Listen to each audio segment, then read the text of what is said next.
देख रहे हैं दुखी रजनी सच आपका। बीते हुए कल में हमने यौम आलमी माहौलियात यानी विश्व पर्यावरण दिवस मनाया। इस विश्व पर्यावरण दिवस में हमको ये उस दिन ये सोचना था कि हम ये सोचें कि हमारे चारों तरफ गंदगी क्या है। अब लोगों ने अपने अपने नज़रिए से देखा कि ये नाला गंदा, वो सड़क गंदी, और यहाँ पे ढेर कूड़े का, वहाँ पे ढेर कूड़े का, ये तो सब जनरल सी बात है। लेकिन मैं आपसे जो एक बहुत बड़ी गंदगी हमारे समाज में फैली हुई है, मुझे कहने दीजिए, उस गंदगी की तरफ न टीवी में कोई डिबेट हुई, न किसी ने उसको साफ करने का संकल्प लिया, न उसकी तरफ किसी का ध्यान भी नहीं गया। दोस्तों, हमारे माहौल में आज आप देख रहे हैं, जब से ये 2014 के बाद जो ये आरएसएस के नज़रियात वाली जो फासिस्ट सरकार आई है, इसने किया क्या है। आपने 2014 से पहले कभी आपने कोई एक घटना सुनी होगी, एक घटना सुनी कि किसी आज भीड़ों ने कुछ लोगों को पकड़, एक मजलूम से और एक गरीब से और एक कमज़ोर से आदमी को पकड़ लिया और उसको पीट पीट के मार डाला। अक्सर ये तो होता था कि कोई चोर आया, चोर को पकड़ लिया गया, साइकिल चोरा के भाग रहा था, लोगों ने पकड़ लिया, उसके पिटाई कर दी, ठोक दिया, ये सब तो होता रहता था। लेकिन एक सीरियल जैसे एक शुरू हो गया हो, आज यहाँ मारा, कल वहाँ मारा, और न अब रिकॉर्ड भी नहीं। अब सरकार चूँकि किसी मामले में आंकड़ा देने के लिए तैयार नहीं, तो ये पता ही नहीं कि कितने लोग मरे, लेकिन एक मोहतात अंदाज़ा ये कहता है कि 100 से ऊपर ज़्यादा, 150 से ऊपर ज़्यादा लोग मॉब लिंचिंग में। अच्छा, इसमें मुसलमान ही नहीं, इसमें बेचारे वो दलित जो उनको इसलिए मारा गया कि वो दलित थे। ऐसी उनकी पिटाई की, रबड़ के पट्टों से लेकर के चमड़े के पट्टों से कि उनकी खाल उधड़ गई। और मतलब वो इतने भयानक तरीके से पीटा कि आप एक हसास आदमी उन मनाजिर को देख नहीं सकता था। ये जो ट्रेंड चला, तो इसने क्या किया कि हमारे एक एक मोहल्ले में, एक एक गली में, गांव में, कस्बों में, यहाँ तक के छोटे मंझोले शहरों में, बड़े शहरों में, और तो और पढ़े लिखे लोगों के दरमियान भी एक लकीरें खींच गई हिंदू मुसलमान की, नफ़रत की लकीर, नफ़रत की ऐसी लकीरें खींची, इतनी लकीर खींची। अभी हाल ही में ये तो बहुत ही ताज़ा तरीन वाक़या है कि मुसलमान सब्ज़ी वालों को किस तरह से पीटा गया, और कुछ लोगों को सिर्फ इसलिए पीटा गया कि वो मुसलमान थे। खैर, वो तो एक अलग बात है, उसका तो उनको तो वो लोग फ़ख्रिया कहते हैं कि हम जो कर रहे हैं उसके ऊपर उन्हें कोई शर्मिंदगी नहीं है। आज तक किसी कोने से इजहार शर्मिंदगी तो हुआ नहीं। हाँ, ये ज़रूर है कि इस मुल्क में जो रहने वाले इंसाफ पसंद हिंदू लोग हैं, हिंदू हजरात हैं, हमारे बरादरान वतन जो इंसाफ पसंद हैं, उन्होंने कहा कि नहीं, ये बहुत गलत हो रहा है और ऐसा नहीं होना चाहिए। और उन्होंने हम लोगों का, हम मुस्लिम कम्युनिटी के ऊपर इस तरह जो जुल्म हुए हैं, उनके ख़िलाफ़ उन्होंने अपने जज्बात का इजहार किया। ट्विटर पे भी किया, इंस्टाग्राम पे भी किया, फेसबुक पे भी किया, सोशल मीडिया के हर कोने में किया। और उन इंसाफ पसंद हिंदुओं के जो जज्बा है हमारे बरादरान वतन का, वो मुसलमानों के लिए इस वतन में बहुत मजबूत आधार है जिसके ऊपर हमारे पाँव खड़े हुए हैं। मैं आपसे ये कह रहा था कि आज हमको जो माहौलियात की गंदगी है, और इसमें सबसे ज़्यादा जिम्मेदार, बहुत बड़ा कल्प्रिट जो है, जो मुजरिम है, वो है हमारा नेशनल मीडिया। आप देखिए, उनके यहाँ जो लोग बैठते हैं, जो वहाँ पे उनके ऊपर जो डिस्कशन होता है, हिंदू बनाम मुसलमान होता है, और पाकिस्तान और बनाम भारत होता है, और कुछ होता ही नहीं है। अभी कुछ दिनों पहले मैं हैरान रह गया कि ये टीवी डिबेट है, ड्रामेबाजी है, भंडैती है, ये क्या है। अब रिपब्लिक भारत वाला और वो जो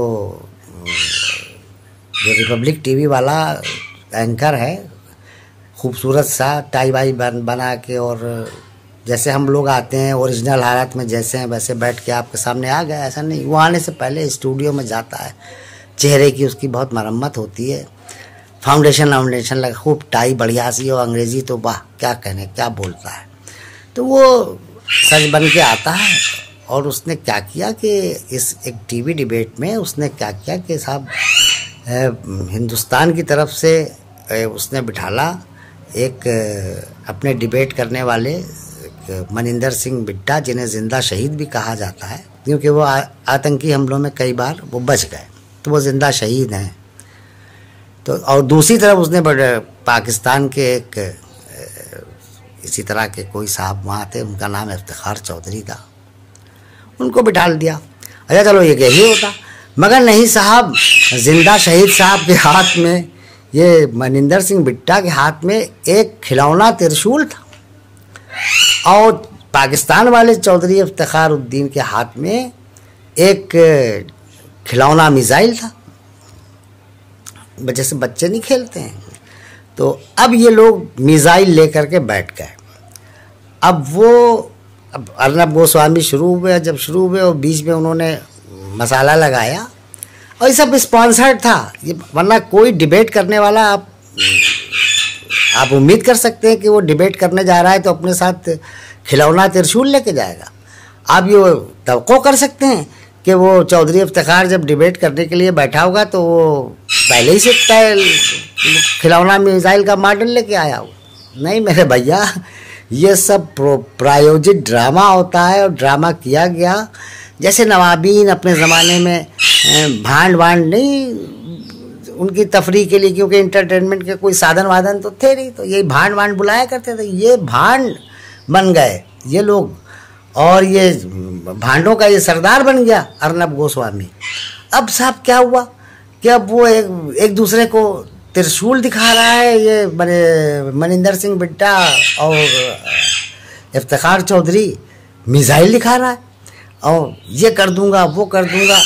अरे तो मैंने तो ये तो अच्छी बात है कि अर्नब गोस्वामी थोड़ा दूर बैठा था, वरना मनिंदर सिंह बिट्टा का त्रिशूल तो उसके पेट में घुस जाता, ऐसा वो जज्बाती हो रहा था। तो ये आप देखिए, ये ड्रामा प्रायोजित किया जाता है और बाकायदा स्पॉन्सर्ड किया जाता है। अच्छा कैसे किया जाता है?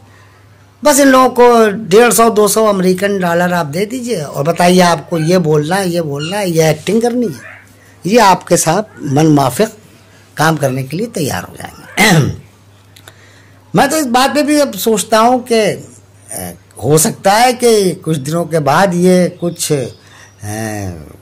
पेशा करने वाली जो औरतें होती हैं, सेक्स वर्कर, इनको ये बिठाल दें, 2-3 औरतें इधर 2-3 औरतें इधर, उसके बाद ये डिबेट करें हिंदुस्तान पाकिस्तान की, वही बताएं कि साहब ये पाकिस्तान की तरफ से ये ख़वातीन है, महिला समाजी कार्यकर्ता, उधर ये हिंदुस्तान की हितैषी हैं, और दोनों से कहा जाए कि भाई जिस वक्त जब तुम लोग डिबेट करना तो उसके वक्त फिर डिबेट शुरुआत तो ठीक ठाक करना, बाद में फिर वो माँ बहन पे उतर आना और खूब गालियाँ देना एक दूसरे को, गंदी गंदी गलीज, जिनको नॉन पार्लियामेंट्री बात अल्फाज जिनको मैं यहाँ दोहरा नहीं सकता। और इनको ये भी हिदायत दी जाए कि जो गाली देना और जो जिस्म के जिस पार्ट से रिलेटेड वो गाली हो तो अपने कपड़े हटा के वो पार्ट दिखा भी देना, ये कर देंगी हो। अब तो इस नौबत यही आई है मेरे ख्याल में, अब तो बाकी तो कुछ बचा नहीं है। तो आप समझिए इस मीडिया को, जिसको जो नेशनल मीडिया है, इसको आप टोटल बाइकआउट कीजिए और अपने घरों पे इसको देखना बंद कीजिए, इनके ऊपर लानत भेजिए और आप होशियार रहिए एक आम आदमी से, एक आम भारतीय से, और ख़ास तौर पर मैं अपने पढ़े लिखे हिंदू भाइयों से कि भाई समझो ये नफ़रत का जो बारूद है ये कहाँ कहाँ बिज रहा है। राहत इंदौरी ने क्या अच्छी बात कही है, जहाँ से गुजरो धुआं बिछा दो, जहाँ से गुजरो धुआं बिछा दो, जहाँ पे पहुँचो धमाल कर दो, तुम्हें सियासत ने हक दिया है हरी ज़मीनों को लाल कर दो। ये हरी ज़मीनों को जो लाल करने वाला कार्यक्रम ये करते रहते हैं, नफ़रत परोसते रहते हैं। मेरे दोस्त, आज हमारे माहौल में जो ये नफ़रत घुल गई है, आज यौम माहौलियात पर, यौम आलमी माहौलियात पर, विश्व पर्यावरण दिवस पर आइए आज आप हम सब संकल्प लें कि हम अपने इस माहौल में जो नफ़रत का जहर घुला हुआ है, जो ये आरएसएस के फासिस्ट लोगों ने एक पूरे प्रायोजित का, क्योंकि इनके पास कुछ काम आम नहीं है, ना इनके पास कोई प्लान है ना स्कीम है। और गौर कीजिए, जो मैंने हाथी वाला जो याद आ गया मुझे, वीडियो बहुत जज्बाती होकर आप लोगों से मुखातिब हुआ था मैं, और मैंने डाला था। अब ये पता चला है कि वो वहाँ का एक ज़िला है केरल का जो तमिलनाडु से उसकी सीमा पे लगा हुआ है, उसका नाम है पलक्कड़। वहाँ के रिजर्व फॉरेस्ट की वो हथनी थी, और वो बेचारी भूख से परेशान होकर के अपने खाने की तलाश में आई थी इधर। तो अब वो पलक्कड़ की हथनी थी, और आप ये देखिए कि हमारा जो वज़ीर माहौलियात है, वो जो एक तुतला के बोलता है, तुतलू महाराज, क्या नाम है उनका, प्रकाश जावड़ेकर, हाँ, वो ट्वीट कर रहे हैं कि ये मलप्पुरम का वाक़या है। और मलप्पुरम क्या है केरल में, वो एक ऐसा, सिर्फ एक डिस्ट्रिक्ट ऐसा है जिसमें मुस्लिम अक्सरियत है, लिहाजा इसको किसी तरह से हिंदू मुस्लिम बनाओ। हाथी वाला मामला जिसके ऊपर मैं आपसे मुखातिब हुआ था, हथनी जो बेचारी बारूद खा के मर गई, अब उसके ऊपर उसको पूरी तरह से कोशिश की गई कि साहब उसको हिंदू मुस्लिम बना। कहाँ किस जगह पे तुम हिंदू मुस्लिम एंगल ढूंढोगे? अरे भाई, हम 14% भी अगर मान लो, 12% भी मान लो, 10% भी मुसलमानों को मान लो, तो कम से कम 10 करोड़ लोग हैं। किसी न किसी मुसलमान से कोई ना कोई ऐसी गलती तुम ढूंढ ही लोगे कि जिसको बना करके तुम बात और इसको ऐसी तैसी कर दो हमारे मुल्क की। अच्छा, इनको अपने मुल्क की कोई परवाह होती तो ये कोरोना एक ऐसा एक आपदा का समय था कि जहाँ पर धर्म वर्म सब किनारे चला गया। ये चाहते तो अपील करके कि आप सब एक साथ मिल करके, जो आप लोग साहिब हैसियत लोग हैं, मैदान में आ जाइए, हमें आज अपने इंडिया को मजबूत करना है। आप यकीन जानिए, लोग आ जाते। और हिंदू, ये कोरोना तो अपनी जगह बीमारी, लेकिन ये कितनी बड़ी हिंदू मुस्लिम एकता का ये मिसाल बनता, ये पूरा ये पैंडेमिक का जो पूरा पीरियड है। लेकिन नहीं, इनकी फासिस्ट लोगों ने क्या किया साहब, हद हो गई कि अहमदाबाद के सरकारी अस्पताल में जो कोविड वार्ड बनाए गए हैं, उसमें हिंदुओं का कोविड वार्ड अलग बनाया गया और मुसलमानों का कोविड वार्ड अलग। अब ये किस लेवल पे हम पहुँचे, कैसे कैसे मुल्क को ख़राब। तो मेरे अजीज़ दोस्तों, साथियों, ये मुल्क बहुत मुश्किल से ये मुल्क बना है, और बहुत बहुत जवानों ने, बूढ़ों ने, लोगों ने, इस मुल्क को बनाने वालों ने बहुत खुशी खुशी फांसी के पंदे को चूम करके आज़ादी हासिल की है। अपना उनका खून को रायगा मत जाने दीजिए। ये जो नफ़रत का बारूद हमारे आपके आसपास चारों तरफ ये लोग फैला रहे हैं, और इनकी जो कोशिश है कि हर सड़क के ऊपर, हर मोहल्ले में, हर गली में, हर कूचे में, हर गांव में, कस्बों में, बड़े शहरों, छोटा शहर हो, मंझोला शहर, हर जगह एक हिंदू मुस्लिम की एक लकीर जो खींच दो। तो इनकी इन कोशिशों को नाकाम बनाने का आप अहद लीजिए। आज के विश्व पर्यावरण दिवस पर आज हमें यही करना है, और बाकी पूरे जब तक अगला विश्व पर्यावरण दिवस 2021 का आने वाला है, तब तक हम देखते हैं कि क्या होता है, हमारी इस सोच का, हमारे इस प्रयासों का क्या नतीजा निकलता है। अब रह गई बात पर्यावरण, जो हमारा माहौल है, इसमें जिम्मेदारी तो हम आपकी सबकी, लेकिन इससे ये जो 60 दिन और 70 दिन का जो लॉकडाउन हुआ, तो कुदरत ने तो इनको सबको जूते मार के, जितने एटमी भट्टियाँ चलाने वाले थे और जितने तापकारी फैलाने वाले कार्बन डाइऑक्साइड वालों को, इनको खौफ से दुबक जाने को मजबूर कर दिया।